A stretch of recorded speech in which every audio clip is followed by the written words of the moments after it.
Are you confused by in, on, and at? Let's map them out in 60 seconds.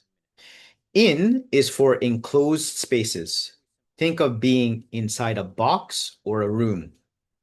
If you are inside a space, you are in the room. On is for surfaces, like being on a table or on a floor. Whenever you are touching a flat surface, remember to use on.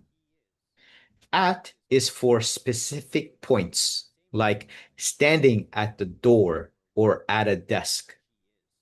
We use at for a precise location where you are waiting or working.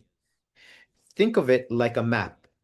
In is at an area, on is the surface, and at is the exact point. Keep practicing these three and you'll master them in no time. You've got this. Don't forget to subscribe for more simple grammar tips.